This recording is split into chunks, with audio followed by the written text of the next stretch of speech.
Y tiempos viejos allá por los años de 1821 a 1824, cuando la nacionalidad oriental aparecía aún incolora, casi atrofiada al nacer por rudísimos golpes capaces de producir la parálisis o por lo menos la anemia que se sucede siempre a la postración y al prolongado delirio, la libertad de la palabra escrita no alcanzaba tal vez el vuelo de una campana, y por el hecho la propaganda tenía límites circunscriptos a un círculo popiliano estrecha, somera, recelosa, lapidaria, espantadiza como ave zancuda que se abate en una loma en donde no hay para ella alimento, y al pretender remontarse a los aires se arrastra primero azotando el suelo con la punta de las alas y prorrumpiendo en desafinadas notas. Era este un fenómeno natural.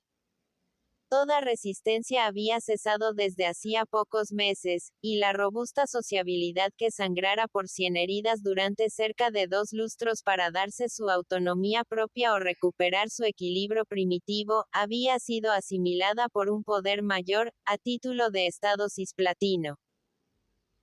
Desde luego, esta sociabilidad había sido atacada en sus fundamentos, en sus tradiciones, en sus costumbres, en su idioma, en sus propensiones nativas, sustrayéndosela a la vida solidaria de sus congéneres por la razón de la fuerza y la lógica de la conquista.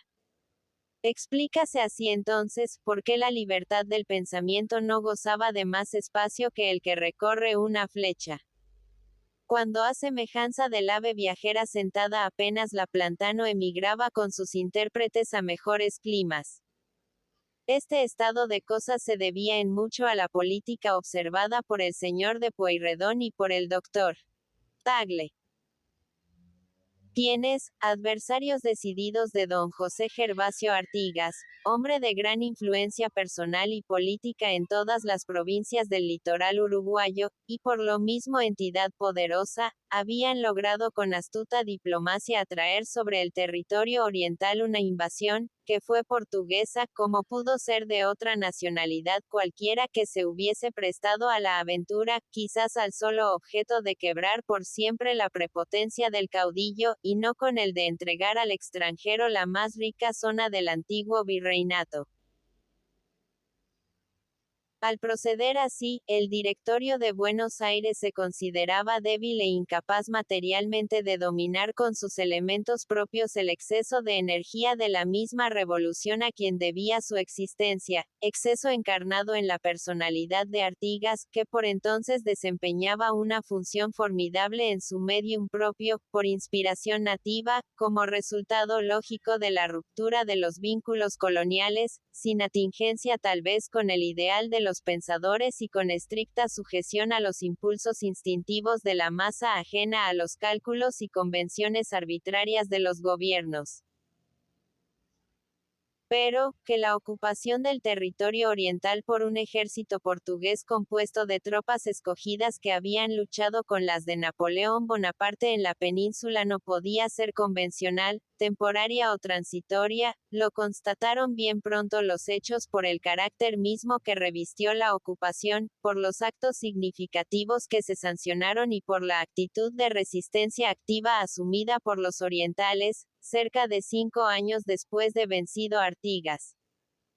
Actitud que el gobierno argentino se vio en el caso de secundar vencido a su vez en el terreno de los hechos y de las ideas, borrando con el codo de la fuerza bruta lo que había hecho la mano de sus nerviosos diplomáticos. El señor de Pueyrredón y el doctor Tagle, estadistas de circunstancias, creyeron acaso de buena fe, mirando los hombres y las cosas con el catalejo de su época, no con el lente de que en estos tiempos nos servimos hasta para observar nebulosas, que la personalidad de Artigas resumía todo lo que ellos consideraban el mal de la época. Y que, abatida esta personalidad, la parte dañada del organismo entraría en cicatrización. Lo que equivalía a decir que el caudillo se asemejaba en cierto modo a un tumor en el cerebro que una vez extirpado devolvería con el equilibrio exigible la marcha normal a sus funciones. De este error serio, que se padeció entonces, provinieron males mayores. Don José Gervasio Artigas, a quien asignóse de esa manera un poder personal dañino absoluto, al punto de considerársele como fuente generadora de desobediencias y rebeldías indomables, o como fuerza extraordinaria de acción y reacción de donde emanaban y a donde refluían todos los extravíos y rabias locales de las multitudes armadas, no fue producto exclusivo de un molde que debía servir por el contrario de forma a múltiples entidades más o menos influyentes, como que ya estaba preparado y dispuesto en la fragua del cíclope ciego o por lo menos de un solo ojo que se llamó coloniaje. Aquellos gobernantes parecieron no tener en cuenta que en la incubación de nacionalidades o en la formación embrionaria de soberanías nuevas, no es el caudillo sea cual fuere su prestigio el que crea los instintos, las propensiones, la idiosincrasia y la índole genial del pueblo en cuyo medio se agita y se impone, sino que es la sociabilidad la que lo educa, lo adoba, lo eleva y lo hace carne viva de sus ideales invencibles y aun de sus brutalidades heroicas, con ayuda del clima y de las costumbres austeras. Pues como lo comprueba la historia, atentamente analizada, las pasiones de la masa se condensan siempre en individualidades típicas, que son como sus válvulas de escape, o sus centros de atracción en cuyo redor giran todas las fuerzas activas para modelarse y darse una significación y un poder propios en el tiempo y en el espacio. Por eso, las personalidades típicas surgen ya dominantes y se hacen prepotentes. Y por eso aun cuando no hubiese surgido Artigas, la fuerza espontánea que lo abortó habría engendrado a otros de su talla por la sencilla razón de que él no era una causa sino un efecto. Eliminado Artigas de la escena, y a pesar de los desastres terribles que él no habría soportado en parte siquiera si en la vida del conjunto que le seguía no hubiesen palpitado los instintos poderosos de que fue intérprete genuino, aun cuando hubiera abusado de sus facultades de mando. Eliminado decimos, el caudillo, acosado por todas partes por el sable, el plomo, la deslealtad y la traición, dejando detrás un sangriento reguero de 9 años de batallas, teniendo por delante un último combate desigual y más allá el destierro perdurable, persistieron no obstante las causas verdaderas del conflicto y por evolución natural y ley histórica de segregamiento y recomposición, las tendencias ingénitas de que hablamos, ya en punto de desborde fatal y necesario, comenzaron a destruir hasta en su última pieza el edificio de la colonia, organización vetusta que hasta ese momento había interesado conservar a los que dirigían la marcha de los sucesos para ofrecer un armazón apropiado y conveniente a las ideas monárquicas de que estaban poseídos y a que querían someter sin forma de plebiscito a las muchedumbres altivas. Aquel ruido pavoroso del año XX pudo ser oído hasta en los confines remotos, como el de una selva virgen devorada por el incendio. Y si no podía compararse con el de la diana majestuosa de una victoria preparada por la táctica sesuda y la combinación habilísima del genio y de la experiencia, era al menos el anuncio al mundo de que un pueblo convertía en ruinas el viejo edificio de instituciones que lo habían condenado por 3 siglos a la oscuridad y al silencio, para resurgir de entre ellas, reconstruyendo con el sudor de su frente y el solo esfuerzo de sus brazos, resignado al gran dolor de la resurrección por el sacrificio, y fortalecido por la esperanza sublime de las recompensas en el futuro y de la inmortalidad en la historia.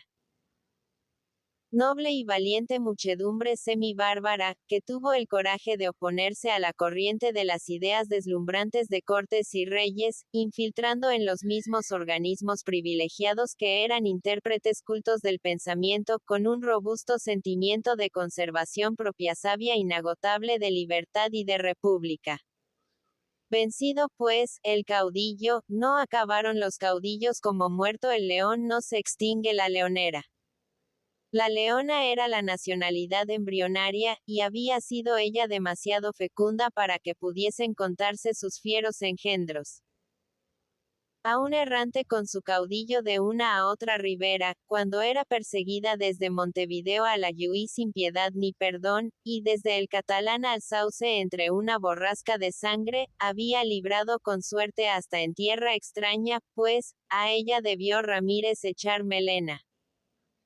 Concíbese así como con el sentimiento irreductible de la independencia individual subsistiera el de la emancipación de pago, de distrito y de provincia, tanto más exacerbado cuanto mayor era el obstáculo opuesto a la libertad suspirada.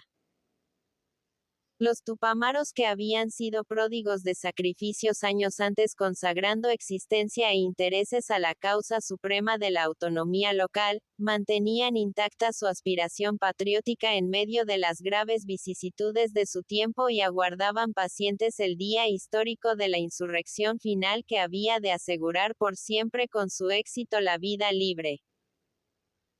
Los acontecimientos en su trabazón lógica habían venido sucediéndose de tal manera que, bajo cierto punto de vista podría afirmarse que ellos habían dado cohesión y firmeza a la obra del patriotismo, iniciada y perseguida en la sombra no obstante todas las perfidias y debilidades de algunos prohombres que se imponían en la escena. En confirmación de estos juicios recurramos por un momento a la historia sine ira et studio según la frase de Tácito, encadenando los hechos que caracterizan en su doble faz social y política el periodo tormentoso a que aludimos.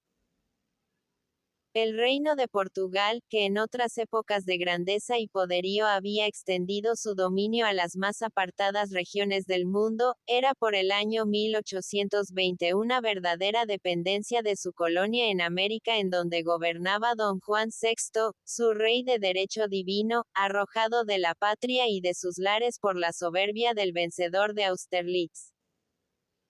A esta condición mísera no podía avenirse fácilmente aquel pueblo emprendedor y altivo, acostumbrado a su gobierno propio, ni consentir podía que su testa coronada administrase justicia a más de 2000 leguas, pues que el rey tenía por asiento y corte la ciudad de Río Janeiro. En medio de tales circunstancias, sintiéronse los portugueses estimulados por el movimiento militar de la isla de León, e iniciaron uno análogo en la ciudad de Oporto, dándole por base y objetivo la necesidad de la organización de un gobierno constitucional y el regreso a Lisboa de don Juan VI con toda su familia. Ejército y pueblo confraternizaron, y la aspiración se cumplió.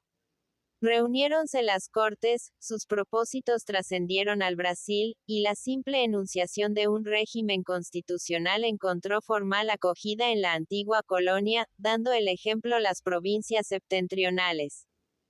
Excepción hecha de la de Pernambuco que en vez de ese régimen quería el de la libertad, y que en recompensa de tan levantado anhelo fue sometida y bañada en sangre. La provincia uruguaya adherida también por la fuerza a las de la corona, y que entre ellas aparecía como una placa de acero soldando las roturas de un oro viejo, siguió el movimiento, a iniciativa de las tropas reales y por sugestión de un coronel Antonio C. Pimentel, quien llegó a imponerse a su jefe el general don Carlos Federico Lecor, obligándolo a hacer causa solidaria con el ejército de Portugal y a presidir un consejo de militares, designados por los mismos regimientos y reparticiones anexos. En la capital del reino, el pronunciamiento se hacía más difícil por encontrarse allí el monarca, y pesar en mucho la influencia de la corte sobre el espíritu público. Pero, el hecho era fatal, de consecuencias inevitables. Y, aun cuando el rey llegó a hacer caso omiso del llamado de las Cortes, que pedían su regreso, lanzando a luz su manifiesto de febrero de 1821, en el cual anunciaba la intención de enviar como emisario ante ellas al príncipe don Pedro, quien debía consultarlas acerca de la Carta Constitucional a jurarse, el pueblo penetrado por intuición de que era la fórmula liberal la que se resistía, y obedeciendo ya con cierta vehemencia a los secretos impulsos producidos por la conciencia del poder propio, se opuso a esa determinación. y unida una fracción civil considerable a las tropas en una plaza pública, manifestáronse los deseos de que el monarca acogiese sin observación alguna y ordenase el juramento de la Constitución que las Cortes impusieran al reino. Juan VI tuvo que acceder a la exigencia popular, prescribiendo el juramento a su misma familia con él a la cabeza. Y, en pos de este suceso notable, vióse en el caso de volver a Portugal, designando a don Pedro como regente del Reino del Brasil hasta que se hiciese efectiva aquella constitución. Efectuada la vuelta a Europa del asendereado príncipe, el Brasil quedó nuevamente en una posición subalterna, tributario de la antigua metrópoli que, por una singular anomalía había llegado a ser en los últimos tiempos una dependencia de su colonia. Asaltaron entonces a esta, que acababa de gozar de los honores metropolitanos con la presencia de su monarca, los mismos escrúpulos y susceptibilidades locales que habían influido en el pueblo portugués para convocar a Cortes y exigir el regreso de Juan VI a Lisboa. Susceptibilidades y escrúpulos que, aparte de la fuerza moral que les daba el hecho de la posesión de muy ricos y vastos territorios, llegaron a adquirir mayor incremento cuando a raíz de la vuelta del rey, las Cortes, en un documento dirigido a los gobiernos europeos, cometieron el error de lamentarse de las franquicias acordadas al Brasil por su soberano con perjuicio del Reino de Portugal. En el espíritu público de la grande y opulenta colonia, esta manifestación imprudente produjo el efecto de relajar aún más los vínculos de obediencia y disciplina, revelándolo en el fondo, y predisponiéndolo a resistir con energía toda tendencia que importase recolonizar bajo la base de un sometimiento pasivo. Verdad es que sin esto, el quebrantamiento de los lazos coloniales estaba realizado en la voluntad del pueblo y que solo era necesaria la forma en que se debía operar el segregamiento, tanto más lógico y fatal, cuanto que la colonia que se consideraba como parte en el fondo y del punto de vista geográfico, demográfico y político también, en lo que se relacionaba con la vida por venir, podía decirse que superaba al conjunto o por lo menos a la metrópoli, en la esencia de sus elementos naturales y en el poder incontestable de sus recursos económicos. Ajeno quizás a la existencia de este peligro inminente que no habría pasado desapercibido a un gobernante hábil, y tomando a lo serio con malicia o sin ella lo que el señor de Pueyrredón y su ministro el doctor Tagle le habían sugerido, al pedirle la ocupación de la provincia oriental, don Juan VI por una real orden publicada en Montevideo en junio de 1821, disponía que esta provincia determinase sobre su suerte y felicidad futura, recibiendo esta prueba de la liberalidad de sus principios políticos y de la justicia de sus sentimientos, y que al efecto se mandase convocar un Congreso extraordinario de diputados de los pueblos, que, como representantes de la provincia, fijasen la forma en que habían de ser gobernados, consultando el bien general. Y, que los diputados fuesen nombrados libremente sin sugestión ni violencia. Aunque liberal en la forma como se ve, esta real orden importaba en el fondo una anexión perpetua de la provincia oriental a la corona de Portugal, Brasil y Algarbes. Porque gobernándola por entonces el general Lecor, cuya espada valía indudablemente menos que su pericia en la intriga, debía suponerse que a sus arterías diplomáticas quedaba librada la elección de los representantes del pueblo, y más aún robustecía esa creencia en los espíritus sensatos la especial circunstancia de que quienes debieran de convocar el Congreso eran los miembros del Cabildo, hechuras del general Lecor. Sucedió así, en efecto. Casi todos los diputados que se eligieron con ese motivo o móvil determinante, eran hombres que habían recibido prebendas y distinciones honoríficas de parte del rey, a cuya causa por el hecho estaban obligados, considerándola los más muy por encima de las toscas propensiones y egoísmos de pago, sintetizados en las palabras de patria e independencia, especie de bramidos de jaguarete con que los caudillos semi-bárbaros llenaban las soledades. El 18 de julio, día que se haría memorable cerca de 2 lustros después gracias a esos caudillos, reuniéronse en la sala capitular los miembros del Congreso con una compañía de granaderos portugueses a la puerta como custodia de honor. Esos diputados eran los que debían decidir de la suerte de la provincia. Y, previo un discurso que pronunció como suyo el señor Jerónimo Bianchi y cuya paternidad se atribuía a don Nicolás Herrera, votóse la incorporación de la provincia al reino, bajo el nombre de Estado Cisplatino, siendo una de las bases del tratado que el barón de la Laguna continuaría en el mando del país. Como era natural, este acto consumado fue objeto de plausibles demostraciones por parte de la prensa de Río Janeiro, que veía realizada por fin, por el libre consentimiento del pueblo oriental, la anexión de su rico territorio a la gran monarquía portuguesa. El mismo general Lecor se encargaba sin embargo poco después una nota datada en enero de 1822 dirigida al ministerio, e inserta en el diario do Governo de Lisboa de dejar consignado para la historia, que para asegurar el éxito, se sirvió del influjo que tenía sobre los empleados públicos, necesariamente dependientes del gobierno, para inclinar sus votos en favor de la reunión a la monarquía. Como se denunciase bajo esta forma por el barón de la Laguna, el proceder incorrecto de que él mismo se jactaba haber hecho uso para uncir a extraños destinos los de un pueblo infortunado, tan inconsulto al respecto como oprimido por un poder formidable, las cortes portuguesas se creyeron en el caso de no prestar su aquiescencia a esa conducta, por el momento.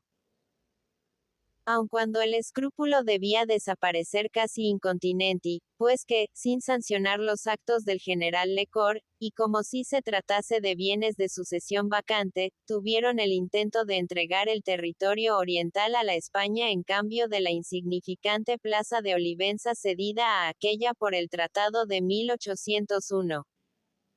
Lo que prueba que Portugal se consideraba propietario por el derecho de la fuerza de lo que Fernando VII reclamaba a título de soberano, haciendo intervenir en su gestión al Congreso de la Santa Alianza.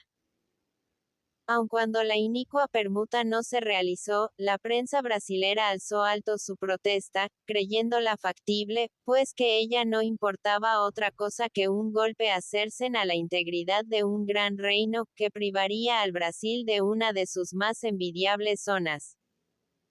Lo que prueba también que la colonia portuguesa, con bríos y alientos propios de la mayor edad, tenía ya hechos sus cálculos serios sobre la trascendencia que entrañaba la conservación y plenitud de su dominio en la ribera oriental del Plata. Este nuevo antecedente, de importancia internacional, vino a aumentar los motivos de descontento entre los brasileros. Las Cortes portuguesas habían hecho referencia en su manifiesto a las naciones, invocándola como una de las causas poderosas de decaimiento y atraso para la metrópoli, la libertad de comercio acordada por el príncipe regente a los puertos de la colonia, dentro de los que podían desde entonces echar el ancla los buques de todas las banderas del mundo. Consagración de un principio liberal que honraba al gobernante, colocándolo al nivel de las prácticas avanzadas que había de proclamar pronto la teoría revolucionaria dueña ya de los espíritus pensadores y latente en el pueblo. Y, aunque no debiera atribuirse a esa razón la decadencia lamentada, sino a causas múltiples y complejas, su enunciación simple, a la vez que indiscreta, y las medidas adoptadas posteriormente en sentido de restringir en absoluto los derechos de la colonia al punto de pretenderse someterla a una existencia precaria, prepararon el desmembramiento y la independencia. El Brasil, vasta zona maravillosa provista de riquezas incalculables y habitada por un pueblo que había ya recibido muy provechosas lecciones de la experiencia, no podía consentir en la resurrección del viejo sistema, ni tolerar las humillantes pertinacias de un ayo caduco. Y así fue como, después que las Cortes, obedeciendo a un encelamiento peligroso, crearon por ley todas las provincias brasileras juntas gubernativas independientes de la regencia, con responsabilidad únicamente ante aquellas, y dictaron decretos imponiendo en uno al príncipe que regresase a Portugal y viajase de incógnito por diversos países a fin de completar su educación política, en otros suprimiendo los tribunales superiores de justicia y de comercio, así como distintas instituciones creadas bajo el gobierno de Don Juan VI. Después que modificaron la organización militar de cada provincia, enviando nuevos contingentes de tropas regulares para apoyar sus decisiones, y que declararon irritos y nulos todos los actos realizados por la regencia en beneficio de los pueblos y por iniciativa de estos, no quedó ya duda alguna a los nativos de que se trataba de arrebatarles hasta la última prerrogativa local y de derecho propio.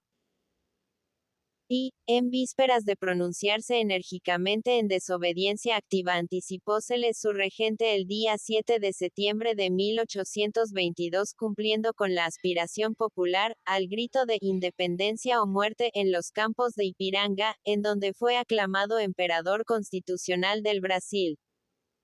Estos graves sucesos consiguientemente, tuvieron su inmediata repercusión en el estado cisplatino, ocupado por una fuerza militar portuguesa a la sazón de 3.500 hombres, aparte de las tropas auxiliares. Su comandante, en jefe,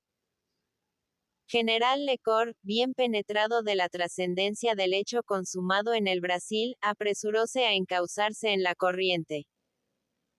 Pero, hallando oposición seria en muchos elementos de acción que por razón de nacionalidad y espíritu caballeresco querían conservarse fieles y leales a la causa lusitana a la cual siempre habían pertenecido, adoptó por resolución irse a la campaña arrastrando los contingentes que le eran afectos. Con motivo de esta actitud por él asumida, Montevideo solo conservó como guarnición algo más de 1.000.000 de voluntarios reales. La salida de Lecor respondía a la conveniencia de ponerse cuanto antes al frente de los elementos brasileros que en los distritos esperaban un jefe, y que contaban ya con el apoyo de los orientales que obedecían las órdenes del comandante después brigadeiro Don Fructuoso Rivera. En tanto se producían estos conflictos en el estado cisplatino, coincidentes con los provocados en las provincias de Marañón, Pará y Bahía, una sociedad secreta de patriotas existente hacía algún tiempo en Montevideo al habla con la mayoría de los miembros de su cabildo, trataba de sacar utilidad de la emergencia para reiniciar la obra de redención. No había que resolver al respecto ningún problema, porque si alguno hasta entonces había aparecido insoluble, acababa de darle solución el filo de la espada. El estado cisplatino no era ya dependencia de Portugal, sino de su antigua colonia, porque aislados los últimos representantes militares del reino dentro del viejo Real de San Felipe quedaban por el hecho heridos de impotencia, sin vínculo de solidaridad alguna con el país dominado por los disidentes, y sin comunicación fácil con la metrópoli, a su vez imposibilitada para protegerlos con eficacia. Guiándose entonces por el espíritu de conservación propia y no ya por el deseo de retener una conquista ilusoria, el general portugués don Álvaro da Costa, cauteloso y prudente, propuso al cabildo entregarle las llaves de la ciudad y aun dejarle hombres y municiones de guerra para su defensa, siempre que aquél le proporcionase los recursos necesarios para trasladarse con sus tropas a Europa. Esta proposición era tentadora. Los orientales adhirieron, prometiendo emplear todos los medios a su alcance para el logro del objeto, aun cuando alejado el enemigo del recinto, tenían siempre delante el peligro tal vez más temible, del nuevo imperio. Recurrieron al gobierno de Buenos Aires, de que formaban parte don Bernardino Rivadavia y el doctor don Manuel F. García, el mismo que había intervenido en la oscura negociación de la ocupación de la banda oriental por los portugueses, en la época de Artigas. El gobierno argentino acogió bien al emisario, que lo fue el coronel don Ventura Vázquez, e indicó a los orientales línea de conducta. Con todo, la confianza nacida de esta actitud considerada sincera por los patriotas, debía desvanecerse en la hora decisiva como toda promesa banal de gabinete que tiene de sobra con las preocupaciones domésticas que absorben su actividad. La acogida, sin embargo, dispensada a la gente confidencial, y la buena dosis de consejos dados por el señor Rivadavia al Cabildo de Montevideo, entre los que resaltaba el de la conveniencia de que la opinión pública se pronunciase allí, antes de que a su vez lo hiciera el gobierno de que él era órgano caracterizado, dieron germen a varias iniciativas importantes, no siendo entre ellas la menos digna de mencionarse, la aparición entonces en la capital del estado cisplatino de 4 periódicos y otros impresos sueltos tendentes a levantar el espíritu local, en armonía con las instrucciones o indicaciones amistosas del gobierno de Buenos Aires. Santiago Vázquez, Antonio Díaz, Juan Francisco Giró y Diego Benavente, escritor de nacionalidad chilena, fueron los encargados de esa misión elevada, conciliando la propaganda periódica con el interés momentáneo de los portugueses que la protegían, y ahondando la discordia entre estos y los brasileros. Los alistamientos patrióticos comenzaron bajo estos auspicios. El general Costa dioles impulso con un batallón de libertos, y con armas y municiones para otro de cívicos y para un regimiento de caballería, que debía comandar el aguerrido oficial Manuel Oribe, llamado a adquirir con él algunos laureles en jornadas parciales. Pero, estos esfuerzos, según se verá bien luego, estaban condenados a esterilizarse en el vacío y la indiferencia de los mismos que los habían alentado con sus promesas. Como decíamos al principio, la prensa tuvo su misión y notable en los primeros años de la tercera década del siglo. Por lo menos devolvió al ánimo público su temple enérgico. Aunque ensayos de gimnasia intelectual de espíritus superiores unos, menguados otros, no pocas de esas propagandas se fundaban en el hecho de una conciencia propia formada en el pueblo por los múltiples esfuerzos anteriores, en sentido de la emancipación absoluta. Eran tiempos de descomposición en el viejo virreinato, a la vez que de persistencia soberbia en la provincia oriental en sentido de los rumbos fatalmente abiertos por la acción revolucionaria. Los heroísmos desgraciados habían cubierto de semillas el surco, y como era fertilísima la tierra había engordado el grano y recomenzaba a cuajar con fuerza. Francisco de Paula Pérez, periodista de términos medios, no conseguía con su Pacífico Oriental satisfacer ni a monarquistas ni a liberales, a pesar de haber colocado al frente de su hoja esta sentencia de Lanjuinais tan deleitablemente lírica entonces, como ahora. Felices de los pueblos y de los que los gobiernan, si sus derechos recíprocos determinados por una sabia constitución cumplida de buena fe, se sirven de mutua garantía y se afirman de año en año por los trabajos de consejos representativos. La imprenta de Torres, después de los Ayones Spichy, de potencia tan temible como poco conocida en la época de que hablamos, lanzaba a intervalos sobre el vecindario aturdido, tan pronto periódicos de lenguaje enigmático aunque comprensible por intuición al instinto popular, como hojas curiosísimas en el idioma fecamoens que hablaban de la adhesión al rey con un candor admirable. Antonio Díaz, después teniente general de la República, el coronel Santiago Vázquez y el joven patriota Juan Francisco Giró sostenían en la Aurora la causa vencida, combatiendo las complacencias que se dispensaban a los usurpadores. El impreso llevaba por divisa el Pulchum est bene facere rei publicae de Salustio, viejo sátiro por entonces muy querido de los que hacían estudios de clasicismo. Eran estos escritores, como los heraldos que golpeaban bajo, en los escudos del palenque desierto anunciando los combates de un porvenir cercano.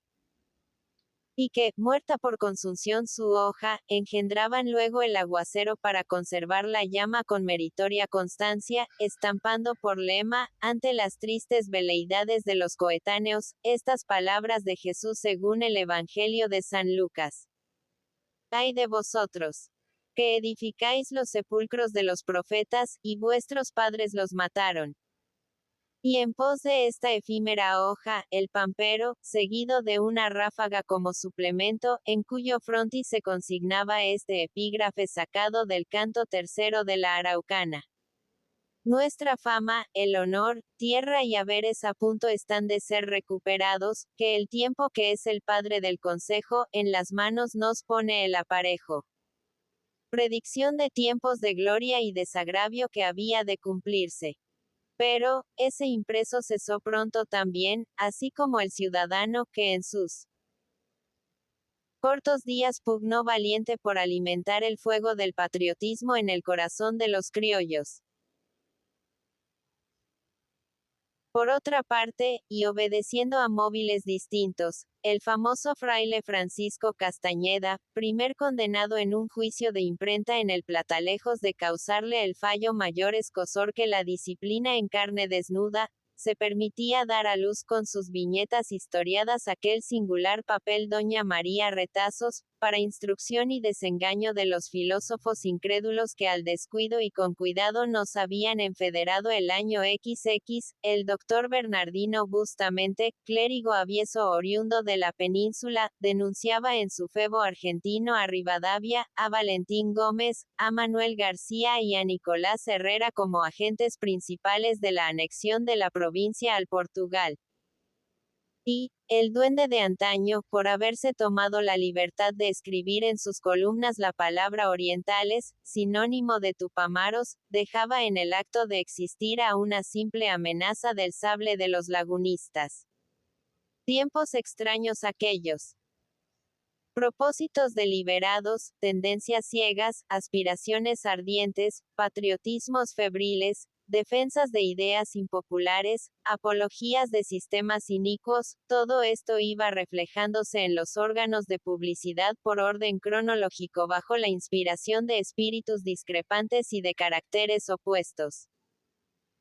Siendo de notar que, los que hablaron de independencia en un estilo más o menos alegórico en atención a las medidas restrictivas de la época eran los que merecían en el fondo la acogida benévola de una opinión pública por entonces pasiva y nada peligrosa en apariencia.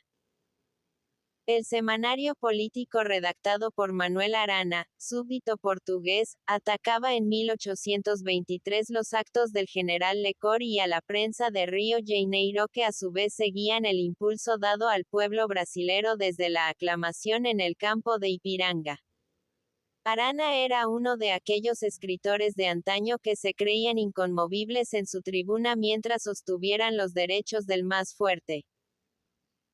Y, como, aparte de esa convicción, contaba él con el apoyo moral del Cabildo, tenía abierta la suscripción de su periódico en la calle del Fuerte, librería de Yáñez, y repartía 100 ejemplares de cada impreso a los voluntarios del rey, lo que era un lujo extraordinario de propaganda en aquella época de la candileja y de la pajuela.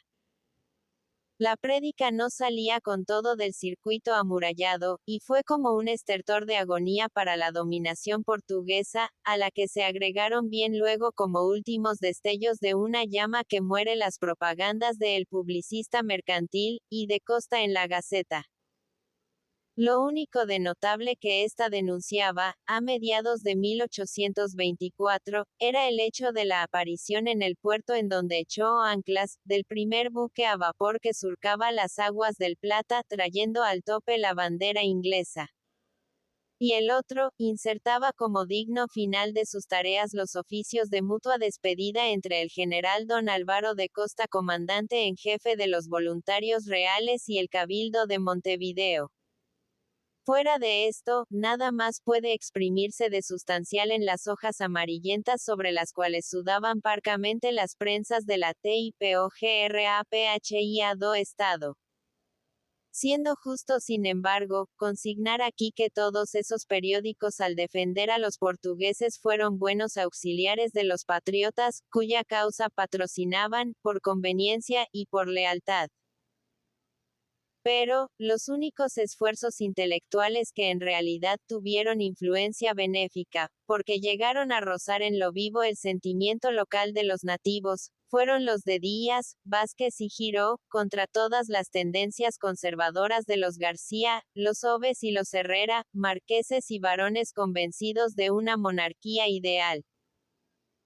Aquellos periodistas, verdaderos precursores de la prensa libre de doctrina y de combate, conocían indudablemente el terreno en que ejercitaban sus fuerzas mejor que los caballeros sin feudo y apasionados de la heráldica que consideraban al terruño harto pequeño para dividirse por sí solo en señoríos. Mas, si bien en su prédica invocaban aspiraciones realmente populares, estaban lejos de sostener el principio de una independencia absoluta que era en el fondo el ideal de los orientales, aunque este anhelo constante y ferviente no trascendiese en actos o deliberación pública alguna. Preciso es reconocer que si no lo sostenían en esa forma, no era porque creyesen que con la desaparición de Artigas del teatro de la lucha había cesado la causa de resistencia en los orientales a reincorporarse a Buenos Aires o a cualquier otro país, sino porque así convenía hacerlo, desde que el señor de Pueyrredón y su ministro el doctor Tagle habían sido los primeros en atribuir a la sola voluntad indómita del caudillo lo que atribuir debieron a la voluntad indómita de la masa. El señor Rivadavia, más perspicaz tal vez, no participó de la opinión de sus antecesores, y por eso las promesas del gobierno de que formaba parte no llegaron a cumplirse, quedando nuevamente los orientales, en el periodo de que hablamos, relegados a su suerte. Con todo, la prensa contribuyó a los propósitos certeros de la lógica secreta. ¿Verdad que eran pocos los que creían en sus vaticinios patrióticos o en sus visiones proféticas entre la clase pensadora, que nunca tuvo fe en el instinto y en el músculo librados a su sola fiereza? El espíritu de nacionalidad seguía en incubación lenta. Los pasados esfuerzos locales no habían aún dado forma a su obra, que no era una obra sin nombre, pues tenía su significación, sus alcances al porvenir, sus lineamientos claros en lo presente trazados con las puntas del sable y de la lanza tintas en sangre generosa. En el fondo de esa sociabilidad sin iniciativa ostensible, al parecer inerme, persistía no obstante, como hemos dicho, la primitiva tendencia al cambio con la propensión nativa a la rebeldía y a la acción. Estas energías viriles no podían expandirse y difundir de pago en pago la fiebre de la pelea, como en otros días no lejanos, hasta tanto no se reconstituyese la base de resistencia que consistía en la junción de los egoísmos locales a la vez que en la refundición de esfuerzos en sentido de la unidad de familia y de un destino común. Tras del caudillo solo había quedado denso polvo en la atmósfera mezclado a la sombra de una gran derrota gloriosa. Pero, recordábanse en los hogares algunos nombres que eran como esperanzas risueñas, a la vez que rayos luminosos de los primeros heroísmos a través de aquel polvo de las batallas sin suerte. Y aniversario de sacrificios cruentos en defensa del Terrón, cuando solo peleaba un grupo de soldados irregulares contra ejércitos aguerridos, guerrilleros contra maniobristas, oponiendo al número el denuedo, y llevando cargas a fondo sobre la estrategia hábil y el cuadro doble.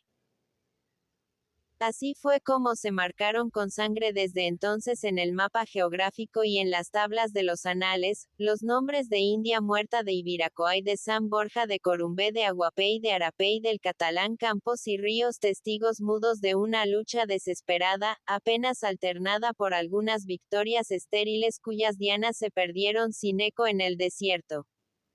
Tal era el estado de las cosas y de los espíritus, en el instante histórico y preciso en que comienza nuestro relato. Desarrollo lógico del plan que nos impusimos en nuestro libro anterior, diseñando allí sus primeros lineamientos. Esta introducción se hacía necesaria para vincular épocas y eslabonar sucesos, y también para dar una idea clara, en sus efectos, de las causas impulsivas y móviles determinantes de los actos, esfuerzos y sacrificios de patriotismo de la generación heroica que no creyó concluida su obra generosa hasta después que declaró a la faz del mundo que su tierra era ya independiente de todo poder extranjero, y que se imponía como forma definitiva de gobierno las instituciones libres. No para desconocerlas y deshonrarlas, sino para transmitirlas a la prole nutrida con sangre de valientes y sudores de martirio, a fin de que ella las llevase sin cobardías ni vacilaciones hasta sus últimas consecuencias.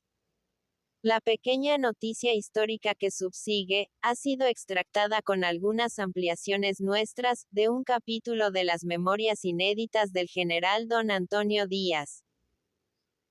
Aun cuando trata de hechos conocidos que han sido historiados a la luz de informaciones portugueses y brasileras, hemos preferido atenernos a esta fuente, por ser de estricta imparcialidad, principio en que basó siempre sus comentarios y escritos aquel esclarecido militar y notable analista, a la vez que eminente hombre público. Dábase este nombre a los partidarios del general Lecor, y decididos parciales desde luego de la anexión. 2. El medio ambiente. Buenos tiempos aquellos en que la ciudad de San Felipe no era más que un hacinamiento confuso de casas bajas sin revoque, con techos de teja, distribuidas y alineadas en calles muy estrechas sin solado firme llenas de lodo, alumbradas con velas de cebo en faroles de pescante, con plazas en que crecían hierbas y pacían bestias, campanarios al ras de las cumbreras, cementerios dentro del recinto, casernas de granito y negros trozos de muralla, como roto cinturón, dispersos hacia el norte y el levante entre pantanos y malezas. Por entonces la plaza de la Matriz servía de mercado o feria, realizándose allí sobre los cordones de la vereda, junto a postes y cadenas las ventas y compras de legumbres, hortalizas, pasteles, frutas y mazamorra con leche, confundidas todas las clases y razas, blancos, negros, pardos, zambos, cambujos, indios, propietarios, mercaderes, militares y esclavos. Con calzones de 3 botones unos, de uniformes otros, de chiripaes estos, aquellos de melena y poncho, en tanto una de las charangas lusitanas provista de chinchín con adornos de cerdas, lanzaba a los aires sus marciales ecos desde la acera del Cabildo.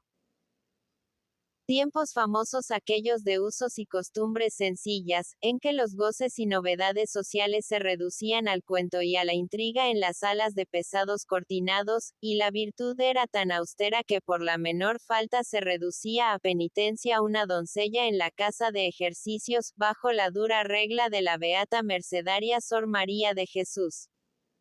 en que se llevaba el rapé blanquillo o colorado en cajas con música, usándolo como quien aspira oxígeno puro hasta las mismas ancianas pulcras. En que el recato iba al extremo de no mirar con fijeza a los hombres, y el sentimiento del pudor al punto de no enseñar jamás las vírgenes en sus composturas y modas, ni el nacimiento siquiera de la garganta. Ya están lejos. En tales épocas, la inocencia colonial no había sufrido merma alguna. Se conservaba íntegra, atribuyéndose el milagro a la educación de convento. Si una pierna hermosa mostraba la liga, el pecado era grave. Prohibido también estaba bajo pena de reclusión el amorío con el rabillo del ojo. Este hecho, no consentido por la autoridad paterna, comprometía seriamente el porvenir de una doncella.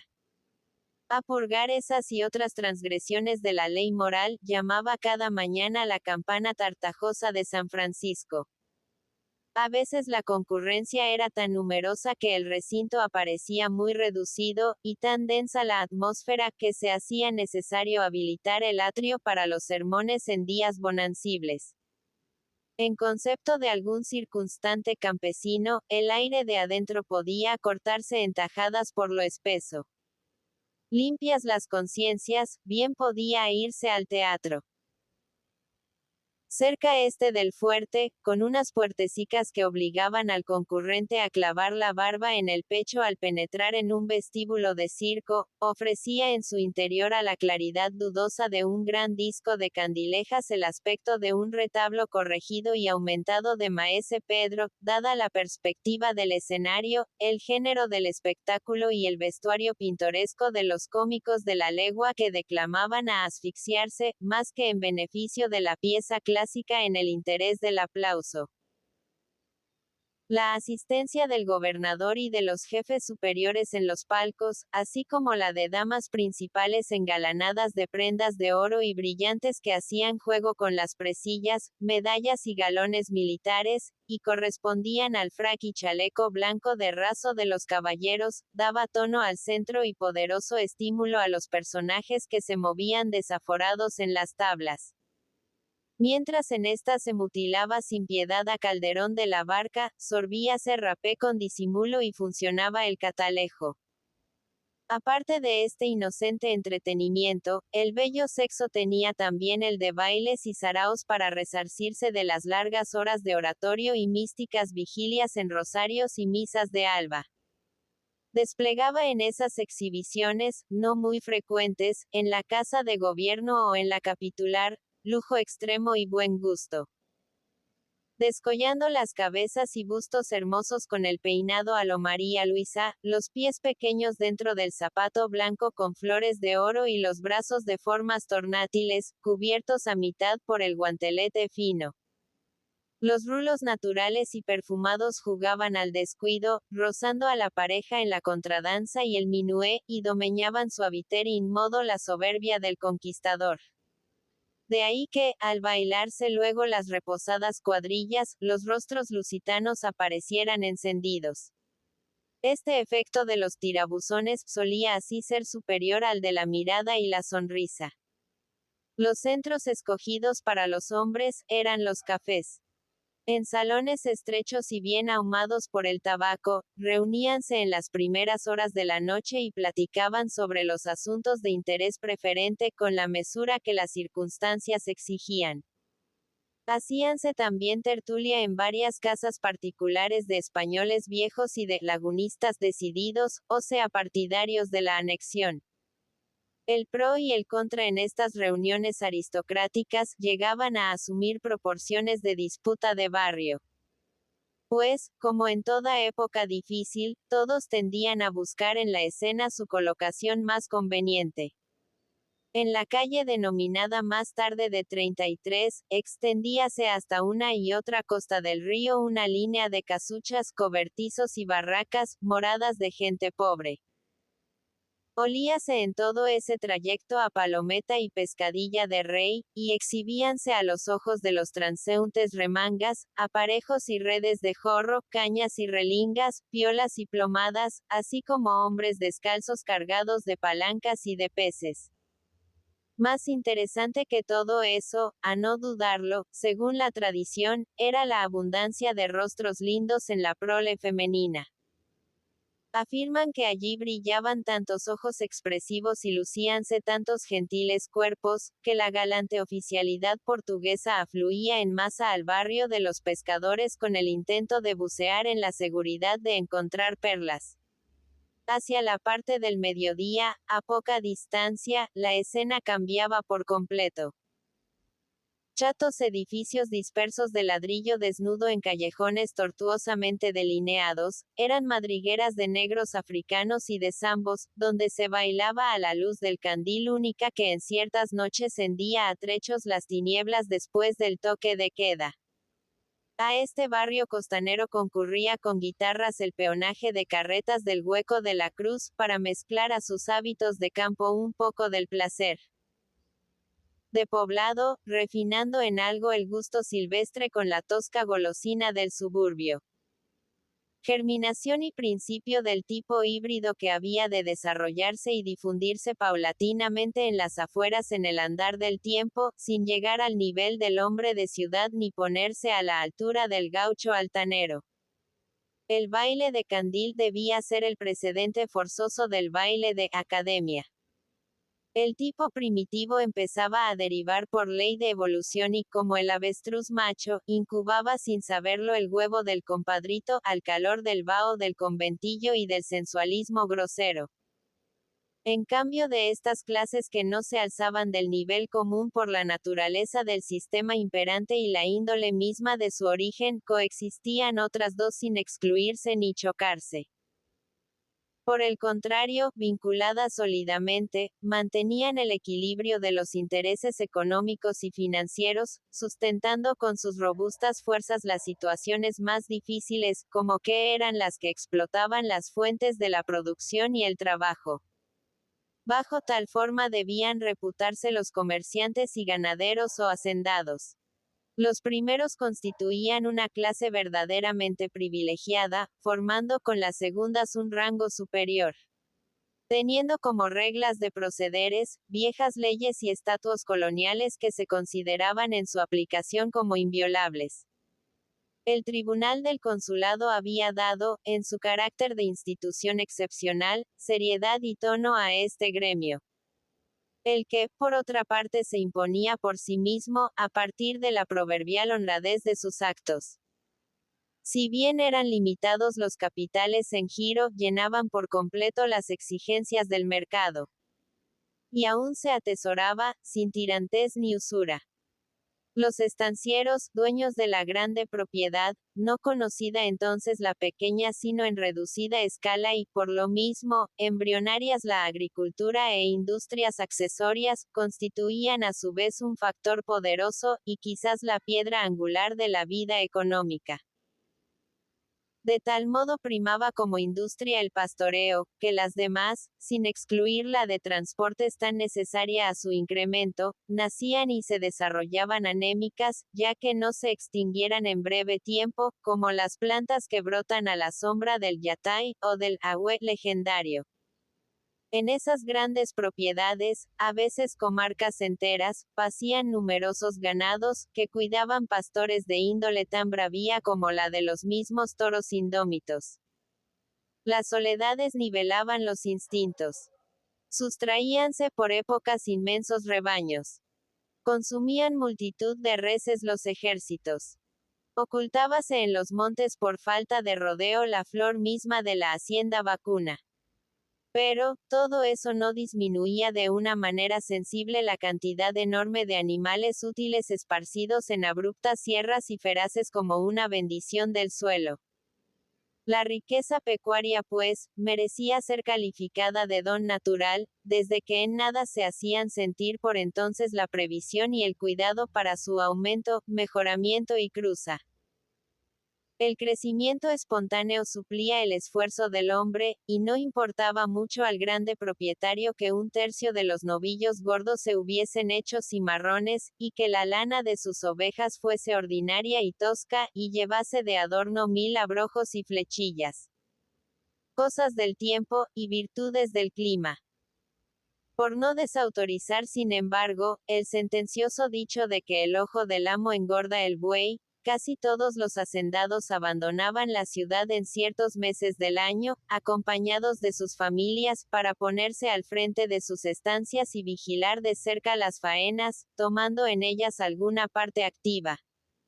Aparte del móvil del interés, cedíase también a un hábito consagrado, cual era el de procurarse el aire libre y los placeres campestres en la estación estival. La atmósfera de Montevideo durante los calores, y la falta de mayores alicientes dentro de la esfera de una existencia rutinaria, agravada por el sistema opresivo de los dominadores, impelía a los nativos a alejarse sin pena en busca de goces más tranquilos. De ahí que los hacendados, aun a riesgo de contrariedades frecuentes por el estado de desasosiego en que se encontraba la campaña, pasasen largas temporadas en sus establecimientos, invierno y verano, a veces más dispuestos a sufrir aquellos que a vegetar en una atmósfera viciada, tolerando en silencio actos depresivos de gobierno y miserias de cortesanos. Siempre se respiraba en los campos un aire puro, y la pluma de ñandú se agitaba al soplo del pampero en la cabeza de los caciques. Los Tres Ombúes denominábase así una estancia situada sobre la margen del río Santa Lucía, hacia sus primeros afluentes. Considerada entonces por sus numerosos ganados vacuno y yeguarizo como uno de los mejores establecimientos de campo. Pertenecía al hacendado don Luciano Robledo, criollo opulento y bien querido, sin que esto hubiera sido parte a que en las pasadas guerras, se le hubiese respetado en sus intereses en la medida del aprecio y buena fama de que gozaba. El casco, tronco, o casa principal se componía de un rancho de techo de paja brava, cumbrera y costaneras de lapachillo y sauce negro, tijeras de quebracho, paredes de cebato o quincha con entretejidos de ramas de ñangapiré. Dos ventanillas a la parte del oriente de alféizares adornadas con macetas de rosas y claveles, puertas bajas y estrechas, pero de buenos cerrojos. Y 3 habitaciones, 2 dormitorios a los costados y en el centro el comedor, sin otro solado que la costra dura y seca con buen nivel. Paralelo a este se levantaba a pocos metros otro rancho de 2 piezas para peones, una enramada y cocina. Como adherencia, un horno pequeño también de cebato. En la cocina, durante las primeras horas de la noche, ardían 2 candiles, que unidos a las luces del comedor formaban una buena luminaria, según el capataz. Las de la cocina consistían en 2 cucharones ya inválidos llenos de cebo, con 2 mechas de trapo por pabilos o núcleos de combustión, cuyos cucharones reposaban en 2 marcas de hierro inservibles a su vez, clavadas por los mangos en el suelo a poca distancia del fogón. Extinguida esta luminaria quedaba el fuego alimentado por grandes ramas, de manera que en las altas horas, y aun cuando en parte las cubriesen las cenizas, enormes brasas reflejaban al exterior su rojiza lumbre, y servían para una nueva hoguera al despuntar la aurora.